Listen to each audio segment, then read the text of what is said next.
Baik, Assalamualaikum warahmatullahi wabarakatuh. Waalaikumsalam warahmatullahi wabarakatuh. Baik Bu, izin sebelumnya kata-kata mukadimah saya cuma titipkan kepada teman saya yang sebelumnya sudah tampil, dan selanjutnya yang saya hargai dosen pembimbing saya sekaligus dosen pengampu saya dan juga ibu penguji saya pada hari ini. Nah baik, saya langsungkan saja. Saya akan membahas tentang judul atau penelitian yang telah saya lakukan itu dari bab 1 sampai bab 3. Nah, yang dimana judul saya itu dimana peran guru dalam meningkatkan literasi digital berbasis etika dan moderasi agama. Nah, baik, kita masuk ke latar belakang. Yang pertama, apa sih yang melatar belakangi kalau judul dan sebagainya itu menarik saya untuk membuat penelitian tentang ini. Nah, yang pertama, dimana saya itu melihat bagaimana perkembangan teknologi digital itu sangat mempengaruhi perilaku belajar dan interaksi peserta didik pada hari ini. Nah, yang kedua, dimana meningkatnya penyalahgunaan akan media sosial, dimana adanya info yang hoax, ujaran kebencian, dan juga penurunan etika digital. Nah, yang ketiga, di mana peserta didik membutuhkan bimbingan lebih agar cakap dalam berdigitalisasi dan juga beretika di dalamnya. Nah, selanjutnya guru. Nah, sebagai guru itu memiliki peran strategis dan juga dalam membentuk literasi digital berbasis etika dan juga moderasi beragama.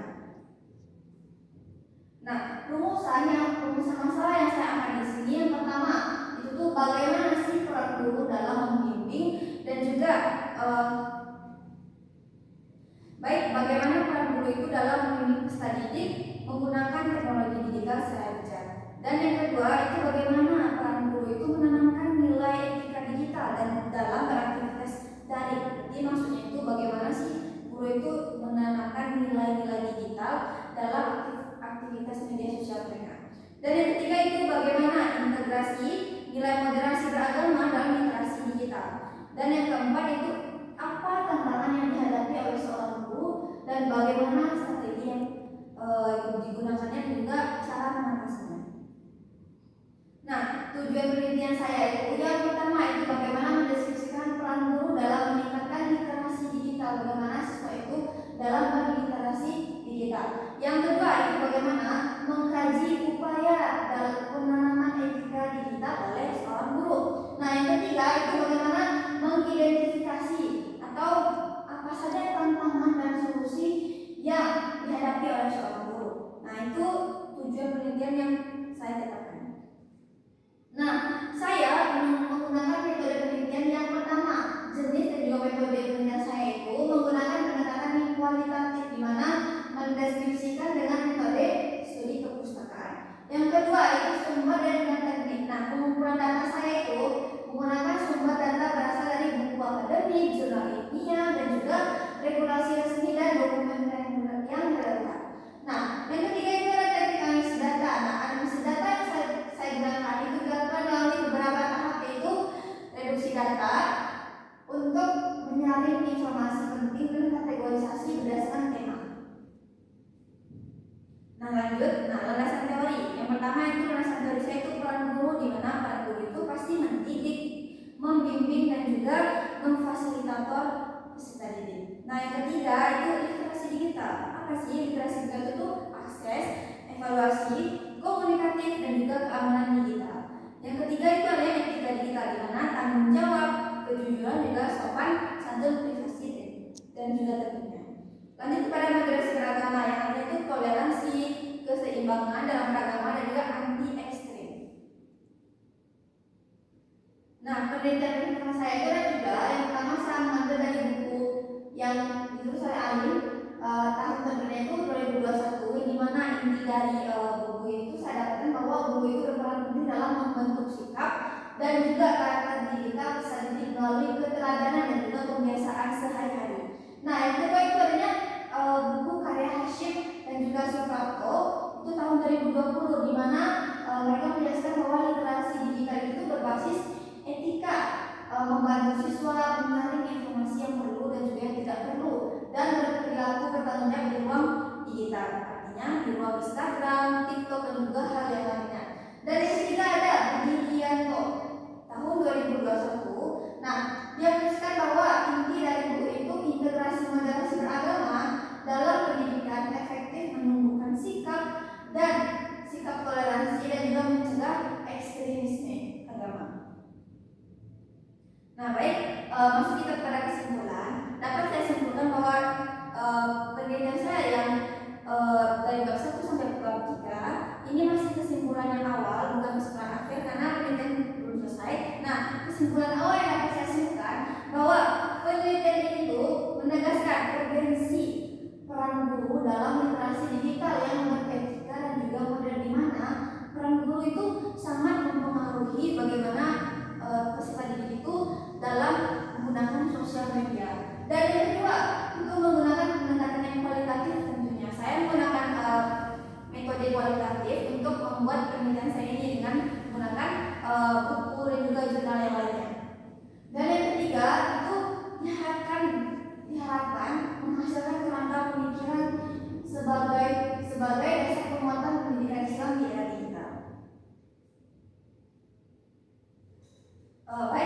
Baik Bu dan teman-teman, sekian presentasi yang saya lakukan terhadap penelitian saya. Saya kembalikan kepada dosen peneliti saya. Baiklah, di sini Ibu akan bertanya terkait proposal yang Anda sampaikan tadi. Apa alasan utama Anda memilih judul tersebut? Baik Bu, terima kasih. Akan saya jawab. Seperti yang kita ketahui Bu, judul proposal saya itu kan peran guru dalam meningkatkan literasi digital berbasis etika dan juga moderasi agama. Ibu, nah di judul itu Bu, saya mengambil dua poin penting, yaitu adanya etika dan juga moderasi beragama. Kan kita sudah mengetahui nih Bu, pada zaman sekarang itu dunia digital itu sangat berkembang pesat dan juga sangat mempengaruhi pemikiran para siswa Bu. Nah jadi kenapa saya mengambil judul itu? Karena saya melihat bahwa peran seorang guru itu sangat penting Bu dalam mengajarkan dan juga membimbing siswanya agar mereka itu beretika dan juga mereka tidak saling menyerang antara agama Islam Bu. Sekian. Lalu apa masalah inti yang ingin kamu jawab lewat penelitian kamu sendiri? Baik Bu, bisa menjawab. Nah, masalah inti saya itu Bu, yang pertama saya melihat dari sudut pandang gurunya. Masalah yang terdapat pada gurunya itu Bu, guru itu ada sebagian guru itu yang belum mampu menggunakan sosial media dengan baik Bu. Bahkan ada guru tuh yang belum bisa menghidupkan infografis Bu. Nah, itu salah satu permasalahan yang saya dapat di penelitian saya Bu.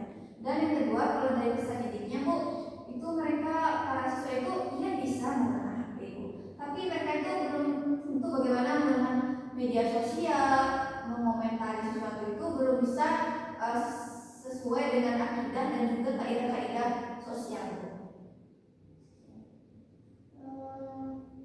Kenapa kamu memilih metode penelitian ini? Baik Bu, terima kasih saya menjawab. Nah, metode penelitian saya itu Bu kan menggunakan pendekatan yang kualitatif. Nah, kenapa nggak ambil kuanti atau yang lainnya? Saya mengenal diri saya sendiri Bu, kalau saya itu insya Allah dan alhamdulillah bisa menjelaskan sesuatu dan mendeskripsikan segala sesuatu itu dengan lumayan baik. Nah, karena kalau saya memilih kuantitatif itu kan lebih ke angka ya Bu. Jadi saya tahu kekurangan saya itu di mana. Jadi makanya saya itu memilih untuk menggunakan penelitian yang lebih aman dan juga lebih bisa jadi saya mengontrol semuanya. Manfaat penelitian ini untuk siapa dan dalam bentuk apa? Manfaat Bu. Baik, bisa menjawab. Nah, manfaat dari adanya penelitian saya itu bermanfaat akan gurunya sendiri Bu. Di mana kalau seandainya ada yang baca tentang proposal saya itu berarti proposal itu berisi tentang strategi dan tantangan apa yang dihadapi guru. Nah, jadi para calon guru itu bisa menggunakan penelitian saya untuk agar lebih tahu bagaimana seorang guru itu berperan akan media sosial. Nah, kalau manfaatnya ada juga manfaatnya bagi siswa Bu, bagaimana siswa itu bisa membaca jurnal atau penelitian seperti ini itu berarti saya bisa membuka pikiran mereka untuk agar lebih berhati-hati dalam menggunakan sosial media. Jadi manfaatnya itu ada untuk para guru-guru sekarang dan juga selanjutnya Bu, dan juga para siswa-siswa yang sedang menuntut ilmu saat sekarang ini Bu. Sekian. Oke. Silakan itu. Baik Bu, baik, terima kasih kepada ibu guru saya dan juga dosen pembimbing saya yang telah memberikan saya waktu untuk mengikuti sidang pada hari ini. Terima kasih kepada teman-teman juga, dan baik, saya tutup sidang saya pada hari ini. Assalamualaikum warahmatullahi wabarakatuh.